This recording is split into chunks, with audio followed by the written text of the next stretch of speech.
Welcome to this week's Whole Wheat Costa. Tonight we have a third guest. It's Coco, my little black lab, who's being annoying as crap, licking our legs. Yeah, for some reason. I'm real tasty. Just so you guys know. So tonight's movie is Bringing Up Baby. I didn't bring up any facts. Kev, I got the beer facts. No, all right. Let's start with the facts of the movie first. Okay. Oh no, but I'm on the beer facts. I got rid of the movie facts. Why don't you have just two pages open? I don't know. You're an idiot. I want to bring my tablet. All right. So our beer tonight is Bell's Oberon American Wheat Ale, and they have a son, so I think it's a knockoff Game of Thrones this beer. is clearly a knockoff Game of Thrones beer. It's a wheat ale fermented with Bell's signature house ale yeast, mixing a spicy hop character with mildly fruity aromas. The addition of wheat malt lends a smooth mouthfeel, making it a classic summer beer.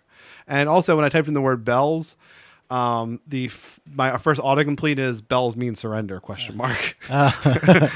Yeah, which they clearly don't. Which we all know they don't. Knock off Game of Thrones. Here, crack it open, taste it. Oh yeah. Bell's don't mean surrender. No, Bell's mean Yeah. Get everyone ready. Yeah, get everyone ready. Played for the death of a king. Played for like several other reasons. Never surrender. Nice crack. That's what Davos said. It's like pretty beery. It's good. A lot of mouthfeel. Yeah. All right. I'm like real drooly after drinking that. Yeah. Real beer aficionados can tell us what that means, because I'm not 100% on that. But anyway, so Bringing Up Baby. It's a 1938 American screwball comedy film directed by Howard Hawks, starring Katharine Hepburn and Cary Grant. Released by Archeo Radio Pictures. Tells the story of a paleontologist and a number of predicaments involving a scatterbrained heiress and a leopard named Baby. Yeah. So first thing I want to mention is this is not our last Cary Grant or Hepburn movie. I forgot both their names. Cary Grant, Aubrey Hepburn? Cary Grant and Katharine Hepburn. Katharine Hepburn. It's not our first or last. It's actually our second Katharine Hepburn movie. Yeah. And it's not going to be our last. It's Cary Grant. We have a couple more on the list. A much younger Katharine Yeah, Hepburn. 30 years actually, right? No, hold on. 38, 60. 60s, yeah. Yeah. About 30 years. Yeah, about 30. Yeah. So, she gave me a lot of anxiety in this movie.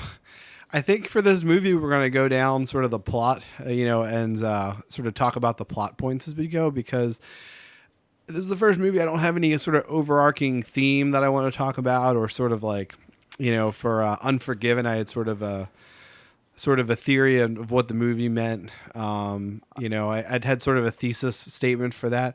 Really don't for this movie. Well, it's a comedy, so I feel like it's hard. The description itself, goofy screwball comedy, is what it is. I took it as I really feel that there's a lot that's taken from goofy screwball comedies today, like A Hangover. Yeah, that was your comment when you were watching. It's very like these people go on this adventure, and there's like, it's like if the straight man in the Hangover, the one they find on top of the roof of the hotel, was actually part of the film. He's like, what are we doing this entire time? Well, we're looking for you.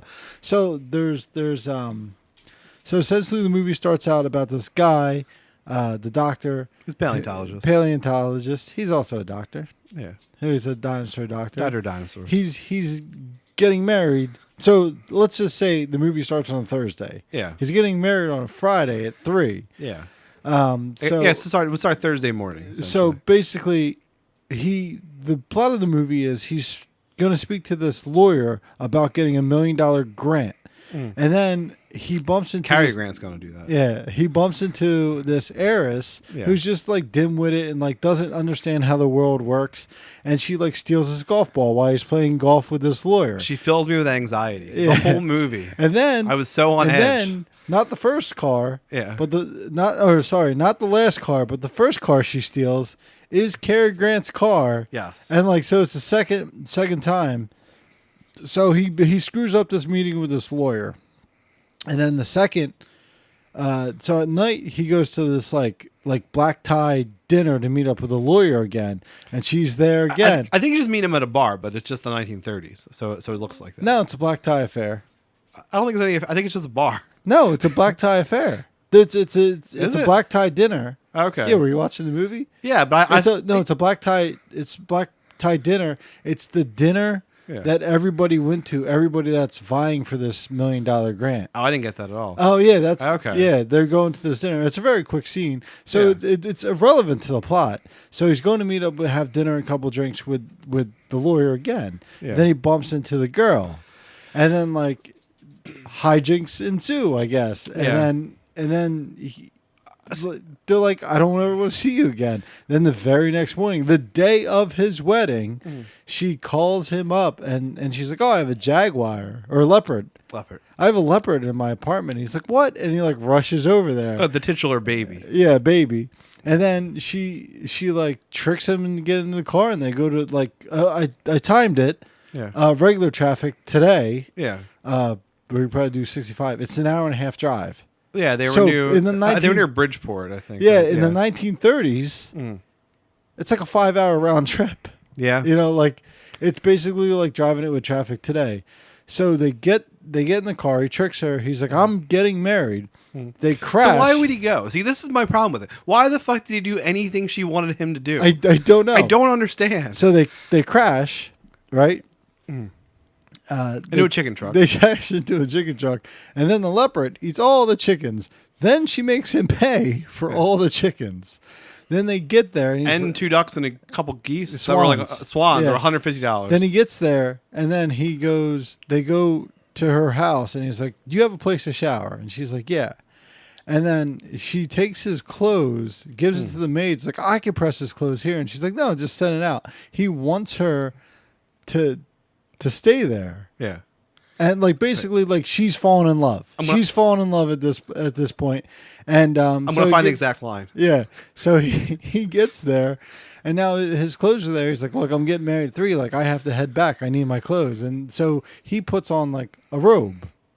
So I hate it. I hated the whole movie, but I cracked up laughing at one point when I thought the movie was hilarious. Once they got out of New York, thought the movie was hilarious. So Cary Grant's dressed in like a frilly woman's nightgown, and the old lady who we find out later is It's actually the lady who giving the grant. Yeah, like her yeah. aunt. It's her aunt. It's Yeah. the heiress's aunt.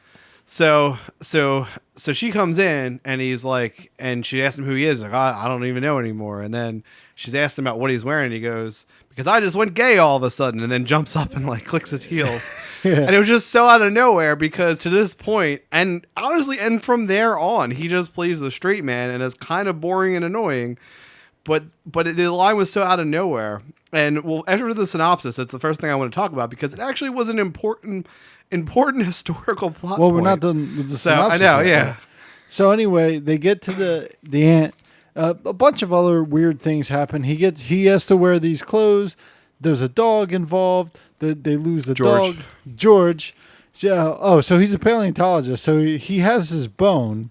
Yeah. He has his bone, and George the dog grabs the bone, buries it. The hijinks, they dig holes over the 26 acres. The aunt's like, "Who is this?" And he's like, "Oh my God, this your aunt's that." Like the big reveal is like, that lady's my aunt. That's the lady giving you the $1 million. His intercostal clavicle. Yeah, and the aunt's like, he's like, "Oh, never tell her what my real name is." So he's like, Dr. John Bones. And he's like, "What? No, nice to," so it's a whole thing, meeting someone. He thinks he's I thought that was like a hilarious, like I've seen that kind of.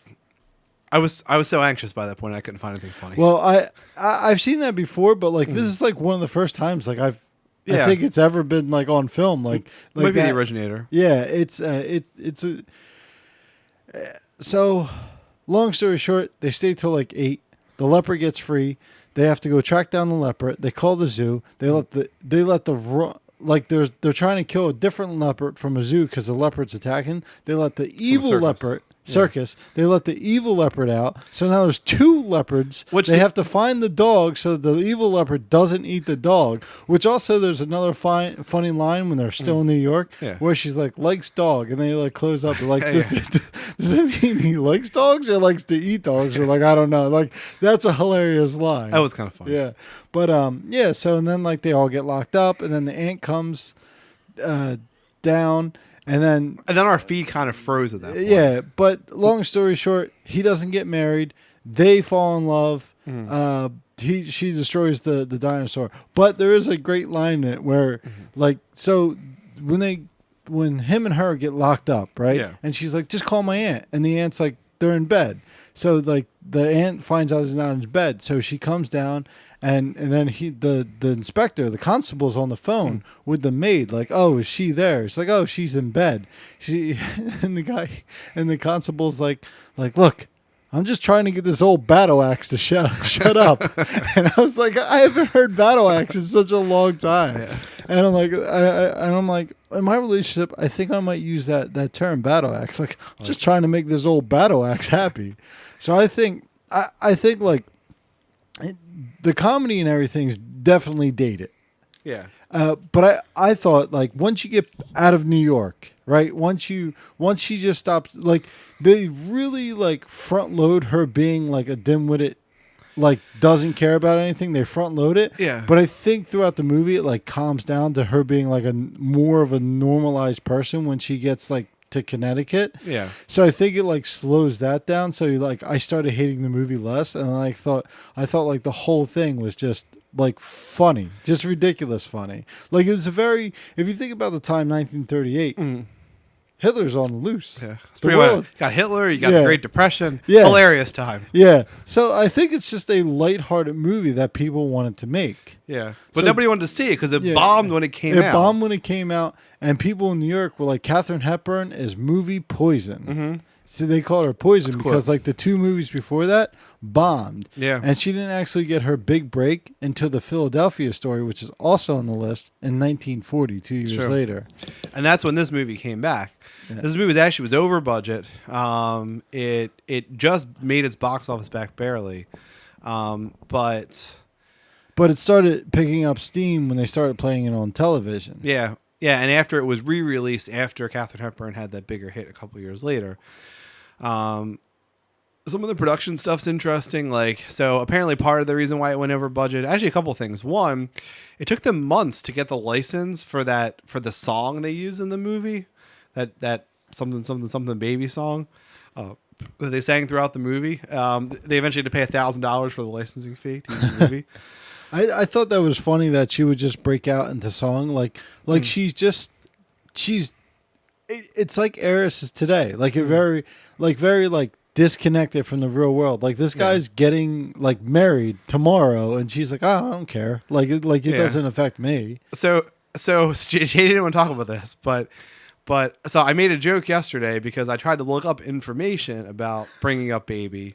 And I got bringing up BHABIE baby, i.e. Danny Bergoli, i.e. Cash Me Outside Girl. Yeah, Kevin's favorite person. Who I really like because I'm always like people that use whatever opportunities available to like get ahead in life. Like, she was a trash bag on a TV show, and she spun that into like having a rap career. She's like a gold album.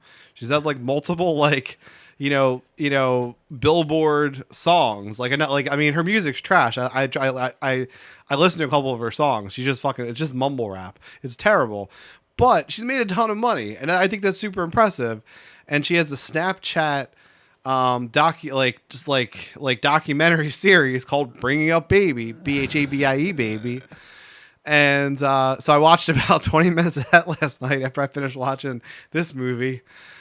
Just to cleanse the palate. Of what? Just senseless trash? Yes. Well, like just like the rest of the movies I've seen so far, like, you watch it, there are, like, if you read about it and watch it and everything, there are a lot of groundbreaking moments, and you kind of see how this is one of the greatest movies of all time, like, according to AFI. Now, it's very dated. Yeah. So like us watching it in 2019, you're like, well, how? But if you just look at it objectively, you go, oh, I understand. Like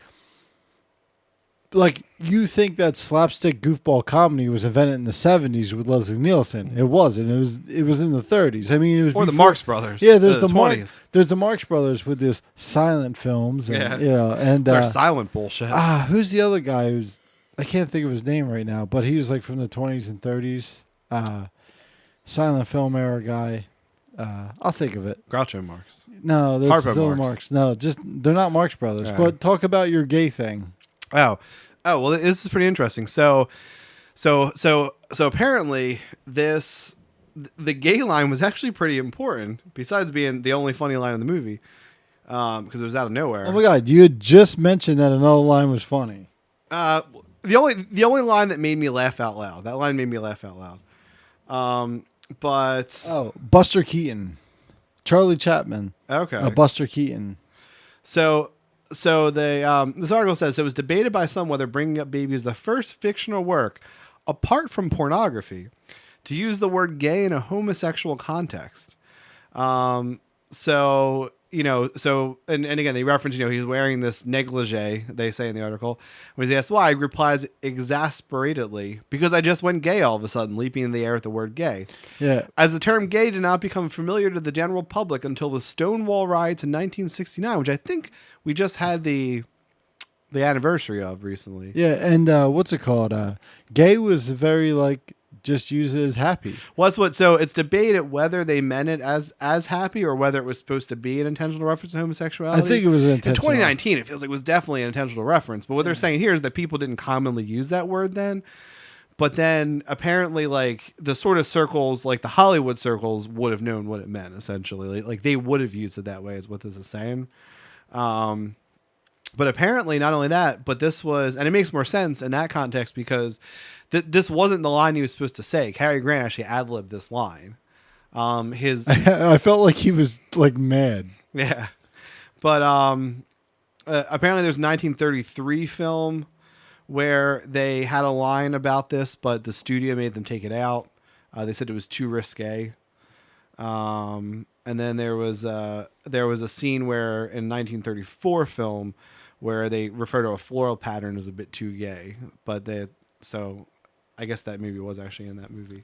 Yeah. But I don't know. But that line was funny, but I didn't really think it fit his character. I mean, I guess it showed you his breaking point. But oh yeah, he broke right there.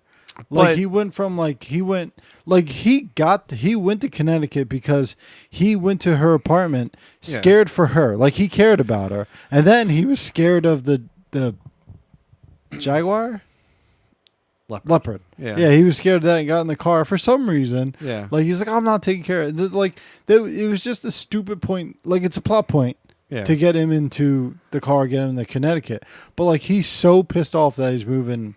He's missing his wedding. Something I want to talk about that I noticed in this movie. You noticed the to be wife was a very kind of dry, boring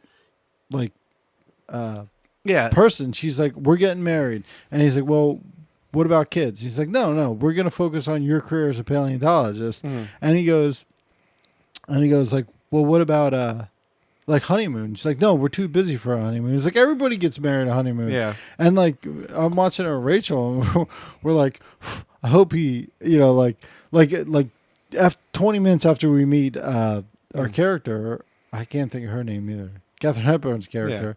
Yeah, we're like, oh man, they're totally gonna end up, which is way better than her. This just boring, dry person that only cares about what he does. Which is ironic because her name was Alice Swallow, but apparently not what she does. Yeah. So I don't know. That was the only thing in the movie. So I guess my issue with the movie was that I didn't think the characters made any sense. I didn't understand what they're supposed to be. I didn't understand what their motivations were supposed to be. So that was the only thing that added a little bit of realism to the movie. Is here's this guy that's a paleontologist and is very serious about his work. But that opening scene tells us a lot because so when they find out that they have the last part of the brontosaurus that they're building, they've been building for 4 years, the intercostal clavicle. Then he is really excited. He tries to grab her and kiss her, and she's like, "Oh no, we're at work." And then he says about them getting married, and she's like, "Yeah." And then he's like, "Oh, and then we'll have kids." And she's like, "Nah, he's like, "I don't want to have kids," And she's just such a cold, loveless person, right? Is what we see from that scene.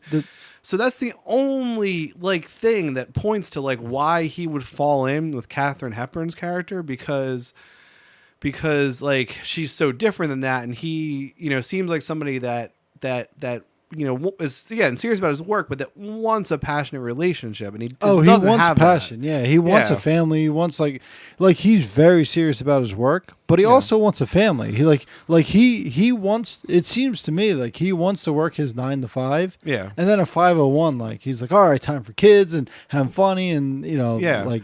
But my problem with it is that you don't see him evolve as the film goes on. I don't think anyway. Oh no, he's just. I think he's very like, I feel like in the movie, other than that one line that made you laugh, like he's a very one dimensional character, and like I think outside of that film, like outside of those 2 days, he's still a one dimensional character. Wasn't he? But think about what the film's trying to say. So the film's trying to say that, okay, he's a guy that wants more than what he has, and he's with a girl who, despite her name, apparently is not doing those things. And he wants like more passion in life and stuff, but he's very resistant to that. He's the serious, he's the straight man and thing. He's resistant to that. And then the movie goes on. We get to that breaking point where he has the gay line. But he doesn't change after that. He's the same exact character. He's just as exasperated by Katharine Hepburn's character. He's just as resistant to everything she's doing. We don't see any progression that he's like becoming more and more accepting of her. He's just a dorky, logical man. Yeah, but that's he's like, well, if the dog gets up, I'm gonna follow it. But that's what I mean. But we don't see any character progression. Like that's part of a movie is character progression. We don't see it. We just see he's the same. He seems to be annoyed by her. He doesn't want to go along with their schemes, but he does anyway. And then I guess maybe and this is where our feed glitched. But I guess maybe the turning point is when he saves her from the fuck. Now I'm saying jaguar too. From the leopard. Yeah. Like maybe I guess the turning point is where he saved her from the leopard, but that's a 30-second scene. And that's the whole character development for him for the whole movie. Yeah, but here's the thing. I think you're going to learn this watching all these older movies. Yeah. That's a lot of older comedies. The straight man is just a straight man. The goofball is the goofball. But it's like there's not much character progression in these movies. Like it's really like A and B. And then seizure laughter. Like they're very lighthearted. Like there's the only arc is to get you from one point in the movie to the other. But it's just like when you watch the rest of these 97 films, you'll see that. Like a lot of older movies are like that. Like there's like the dramas have very good like Citizen Kane, there's a big character arc. But so I disagree. What was the first movie we watched? Yankee Doodle Dandy. There's a ton of character progression in Yankee Doodle Dandy. I didn't say all of them. I just said some of them. But then why is this one of the 100 best movies of all time? They couldn't even bother with character progression. Yeah. I mean, I get that it's a comedy, but in romantic comedies, you always have character progression. I mean, there should be. I mean, his arc is completely flat line until we get to then he saves her from the jaguar. Well, here's a word you use a lot. Yeah. I feel like you picked this up in a dictionary or a thesaurus and just use it. Yeah. Subvert. Yeah. Maybe you're that's a Game of Thrones thing from this dumbass writer saying, "Oh, we're subverting expectations." Yeah, maybe you're so you expect so much out of this movie where like maybe movies evolved over time to get like you don't even watch a lot of movies. But people in 1938 didn't like the movie either. Yeah. That's why I don't understand why it's on this list. I don't understand. I don't like it in 2019. People in 1938 didn't like it. People in 1939 didn't like it. People in 1940 accepted it. Like I don't understand. Like I don't know. I think it's just such a goofy movie. Yeah. I think that's why it's on there. It's a goofy movie. There's a lot of I understand where you get like, but you're a person. You're the kind of person that watches wrestling, and you're like, "Oh, that's stupid." Yeah. Like you don't get into it. You know what I mean? Like you go to the Renaissance Fair, and you're like, "Well, just like my brother, like, well, those swords aren't sharp. They can't cut through anyone. Like they're not really gonna." I like the Renaissance Fair, but you get what I'm saying. Like you're that kind of person that can't just fall into that. You know what I mean? They, they just. I'm like the paleontologist guy, which is why he drives me crazy in this movie. You're not an easygoing, fun-loving person like me. He's so not. I thought the movie was like hilarious. Like if we went on a road trip, I would pull tricks on you constantly. And you would just keep getting mad. You're like, you know what? I'm glad I'm not gay because if I'm gay, I wouldn't even like you. Like it'd be the opposite. Like I would just like try to make you laugh, and you are the paleontologist. Yeah. Like the paleontologist didn't like the movie either. But you know what I would do if I were the paleontologist? I would have just ignored the fuck out of that woman. I would have not gone to Connecticut. Well, then you're missing the point of the movie. When she called about her puma, I would have not gone over there. I'd have been like, "Oh, that sucks," and hung up the phone. Yeah, but like you said, like the wife is so boring. Yeah. Like part of him's like, I want this adventure. Mm. That's why he did it. But that's what I mean. But we never see that happen in the film. Like we never see it. And then all of a sudden, again, 30 seconds, he saves her from the tiger, and then fucking Leopard.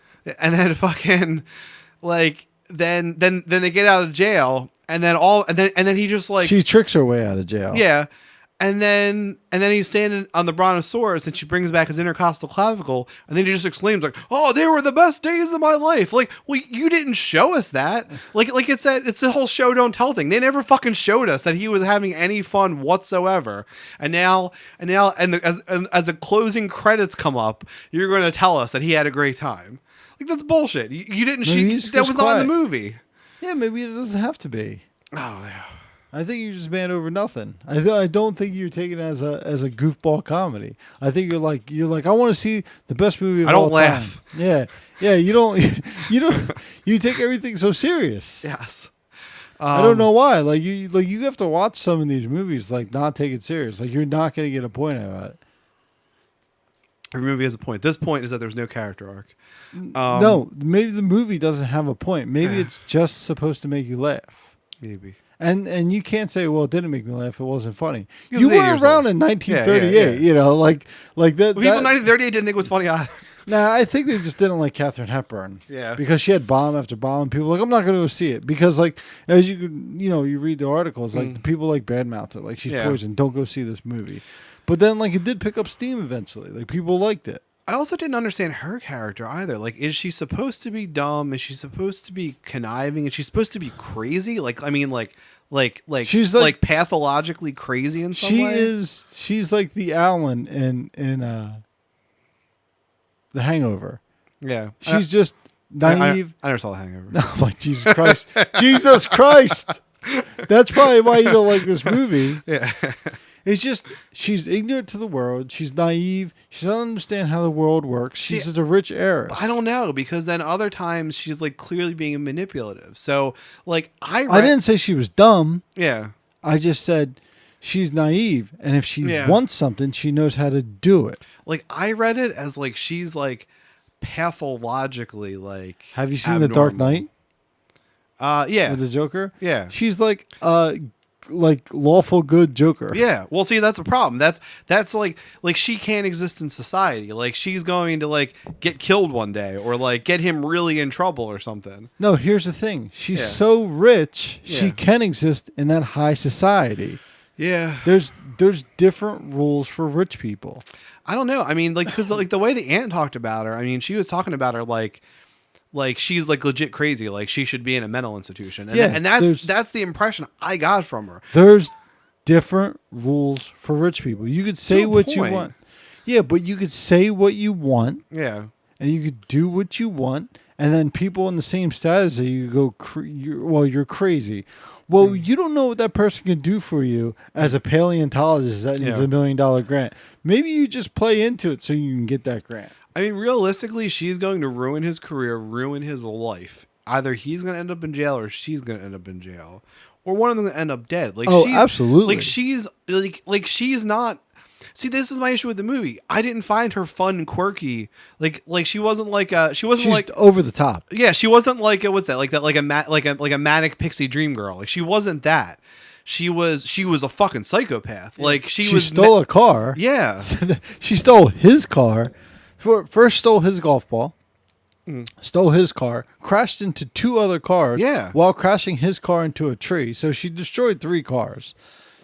Like eventually she's going to do it to the wrong person and someone's going to murder them. And she's like, oh, I have insurance. She's like, I don't give a shit if you have insurance. I don't have insurance. Like, you're destroying my car. And then then she steals a second person's car. And then she gets the gardener, who's just a drunk. Yeah. to take the car back to town, and then the gardener gets arrested, and he's like, well, she told me to, and they're like, well, we don't care, like, you know. Yeah. I mean, my fiance aside, who's a total aberration, like, I like unstable women. And, like, she was very off-putting for me. So, like, if I thought she was too fucking crazy, like, she's too fucking crazy. Like, and so it just really ruined the movie for me because I didn't find anything she was doing cute or funny. I was like, that's really fucking crazy. That's just what I thought the whole movie. And then I was pulling my hair out because I'm like, this other guy's too smart for this. Like, he wouldn't be going along with this stupid bullshit. Well, one part I did like. He takes a shower at a stranger. She steals his clothes. I would have been pissed off too. Yeah. But she's like, you know what? I'm gonna shower. My first thought was, I'm totally getting laid. Me too. Like I'm totally like we're both engaged. Like I'm like, I'm totally getting laid. Like, and you know what? I probably would. Like, she wasn't bad looking, so you know. I don't know. I was actually thinking that. So Kelly was sick all weekend. She had strep throat. So I worked on Saturday. Sunday, I was just home and we watched like she was just sitting on the couch. So we watched like 3 straight Lifetime movies. Which are all Lifetime movies are so weird. Lifetime movies are like somebody's weird porn fantasy that like they play out as like a negative cautionary tale in like a movie, but it's really just some weird fetish shit. Right. Like that's all Lifetime movies. But there was one where it was this like pretty hot girl, but she was like a psychopath killer. And the guy was like trying to pretend like he was on her side to like get her, you know, arrested basically. In my head, I'm thinking like, well, she's crazy. She's going to get arrested anyway. Why don't you just bang her once first and then turn her over to the police? Yeah, I'm sitting there like I know he's getting married. Like I knew he was going to miss the wedding. Yeah. You know what I mean? Even at the end, she's like, oh yeah, we went to Connecticut at 11. At 11? Yeah. You know what I mean? At 11? And then like even today's traffic, like modern cars, like you're still not making it back by 3. Like if you went up there and back, Yeah. you might make it back home somewhere by 11. But like shower, shoot, and there's another thing like I wanted to bring up about that movie. And I talked to Rachel about this. I went, marriage wasn't that important, was it? Like it's such a big ordeal. Like, how long have you been planning your wedding? Like, how stressed out has Kelly been, and how much money have you spent? Yeah, for about a year and a half, and it's going to be like, I mean, if you include the engagement ring and all, it's going to be like $20,000. Yeah, well, which isn't that expensive for a wedding. Yeah, which if we watched Guess Who's Coming to Dinner, like they met 10 days.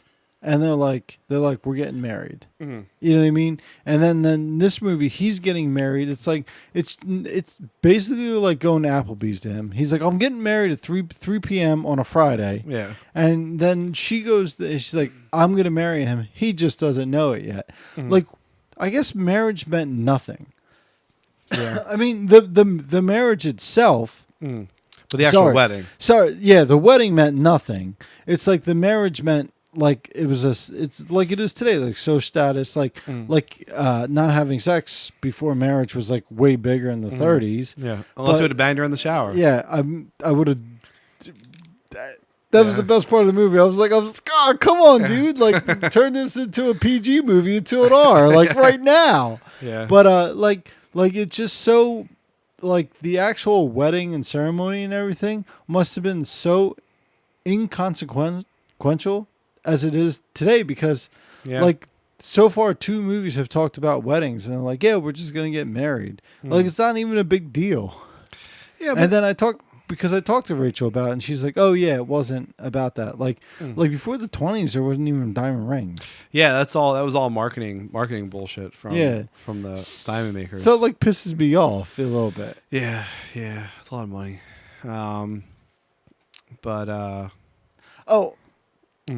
Just to talk about like the first engagement. So JD with the headphones back on, so he's serious now. Yeah. So for the first engagement, because I can hear you without the headphones, but I can't hear me without the headphones. So the first engagement, like I feel, And let's not talk about how bad the movie is right now, but Yeah. let's just talk about this. Wait.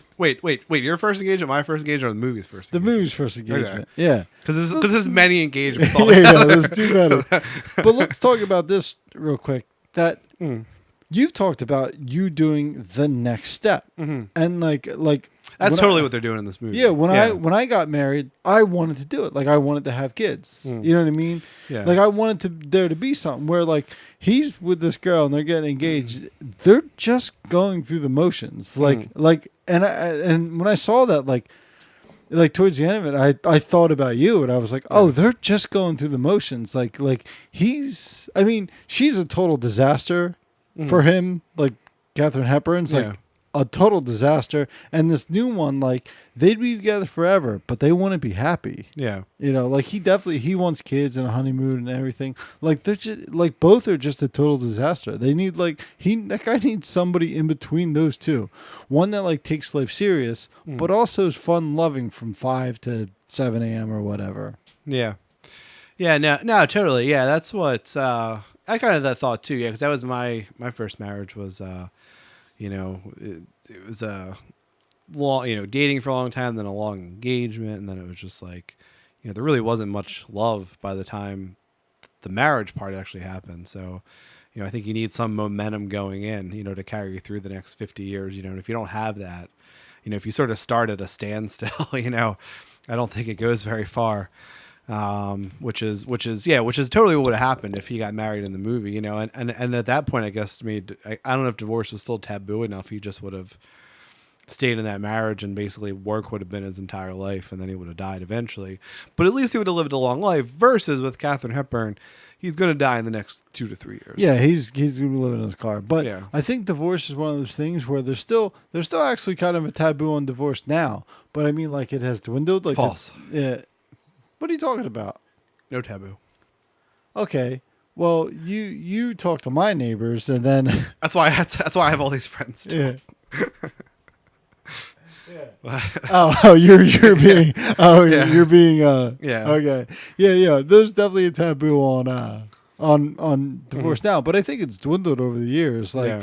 But I think in the 50s, 60s, 60s, divorces really did start happening. But Yeah. like these people would have got married in the 30s. Like they're together till the 70s until Yeah. one of them dies. Until Yeah. he dies of boredom. Yeah.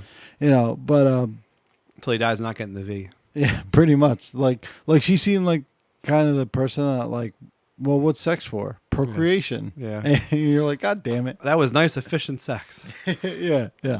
Well, we got 1 minute 31. We'll try to get 1 minute and 30 so you get back to those studies. You Yep. know? Yeah.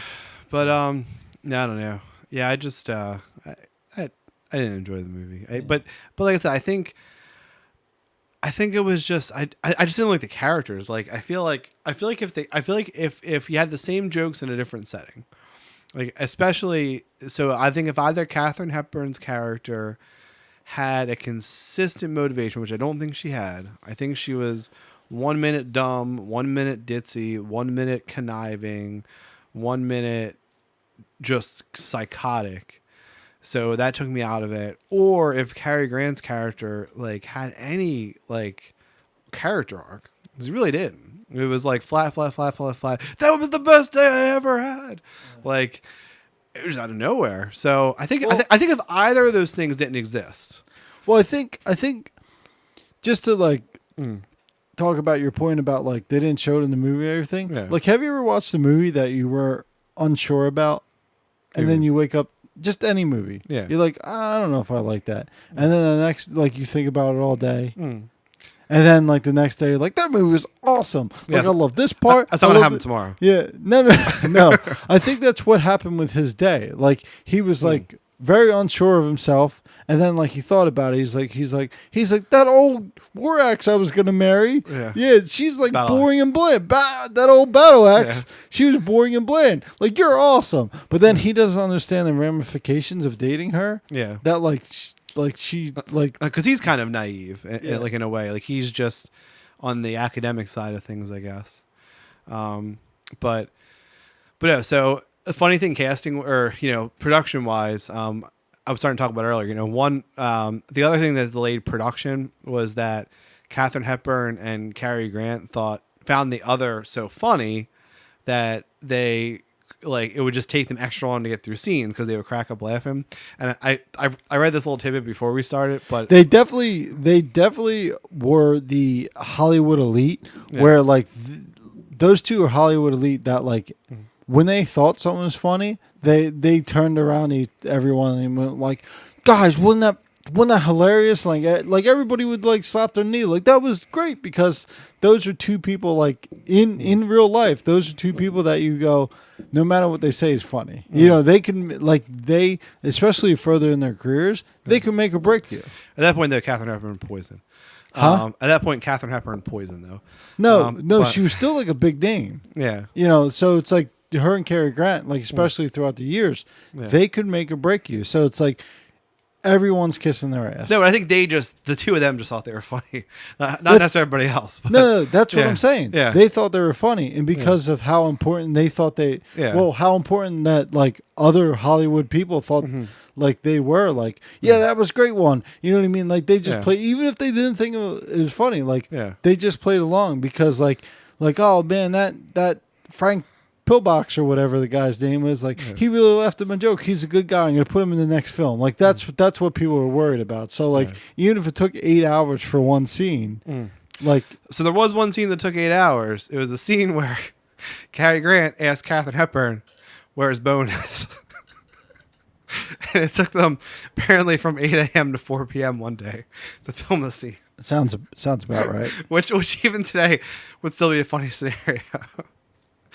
But yeah, so that's the only other thing about this film that's made me actually laugh is that outtake. I really wish footage existed of them cracking up for 8 straight hours, not being able to get through that line. Would you have watched it? I would watch that. Yeah. All right. You got anything else to say about the movie? No. Because I got. We can talk about Jurassic World: Fallen Kingdom. No, we're not going to talk about Jurassic. Also dinosaur related. Yeah, we're not talking about it. So last week we watched Unforgiven, which is a cowboy, which is a great movie. Yeah. Every other week you guys are going to get a good movie. Is what it seems like from this list. We talked about that, which was we're going to post soon because we did these back to back. Well, for you guys, you'd already seen it. Yeah. So we talked about in the movie how they break the cowboy myth about being a great gunslinger and all this other stuff. So I got a great gunslinger movie for you next week. Oh, what is it? It's The Searchers. Okay. Which I haven't seen, but I hear is really good, and it's got to be good because it's on this list. Nice. I obviously have never seen it. So me either. So I've never seen any movie on this list. Have you ever seen a John Wayne film? No. He is the epitome of American cowboy killing engines. I really like Clint Eastwood after watching all the clips from other stuff. Well, he did a lot of Italian spaghetti westerns. Yeah. This is the American. Okay. American. Him and Lee Van Cleef. So I'm gonna do the here's what it's about. It's a little older or a little younger, 1956. Oh. Color. So Color movie. Yeah, listen to this. In this revered western, Ethan Edwards, played by John Wayne, returns home to Texas after the Civil War when members of his brother's families are killed or abducted by Comanches. He vows to track down surviving relatives and bring them home. Eventually, Edwards gets word that his niece, Debbie, played by Natalie Wood, is alive, and along with her adopted brother, Martin Powley, played by Jeffrey Hunter, And then he embarks on a dangerous mission to find her, journeying deep into the Comanche territory. Nice. So I think you're going to get your first taste of American Cowboy by John Wayne. I like it. I'm pretty excited. I think it's going to be good. I'm telling you, every other week you're going to get a good movie. And then it's Guess Who's Coming to Dinner, and then it's fucking bringing up Danny Bergoli and shit, and then it's like I hate you. Wait, this is the only movie I don't think you haven't liked. I think you like the other one. I do like Guess Who's Coming to Dinner, but I like the other movies better. I don't think you like the naive white girl. Yeah, no, that's true. Yeah, no, there's always a female character that I don't like. So I guess so I guess if we get really big, all the feminist crowds are not like me. Yeah, most feminist crowds don't like you already. But I think every character in Guess Who's Coming to Dinner was a very good character. yeah, I did like everybody else except for her. Her character, which I think was a very good character, was a very annoying character. Yeah. Yeah, so I'm excited about The Searchers. I've only actually watched a couple of John Wayne films.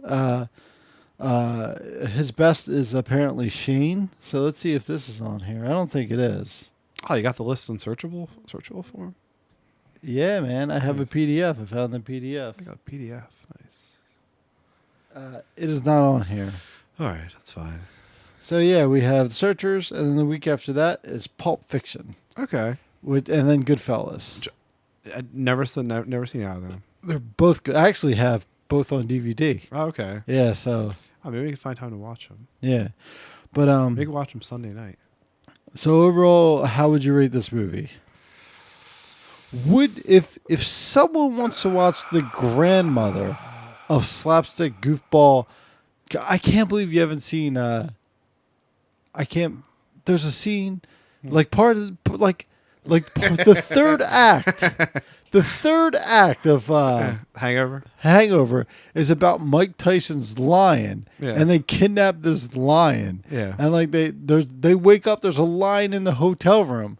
Like it's definitely stolen from this movie. Yeah. Like Todd Phillips stole that whole lion thing from this movie. It's hilarious. Like they wake up, there's a lion in the bathroom, and they're like, "You don't want to go in there. There's a lion in the bathroom." Yeah, I don't think you're going to sell me on Bringing Up Baby. Yeah. Solid 2 out of 10. 2 out of 10. 2 out of 10. Oh, I left I figured it was a lighthearted movie. Probably worst movie on this list. Yeah. I don't know. I wish we could go on the other list and watch Toy Story. I'm pretty sure Bringing Up Baby is still on that list. Movie about sad toys. Yeah. Sad fucking toys. Yeah. All right. Well, that's it for this week's Whole Week Costa. I hope you enjoyed. I hope you tune in for The Searchers next week. For Kev, I'm Jay. Thanks for listening.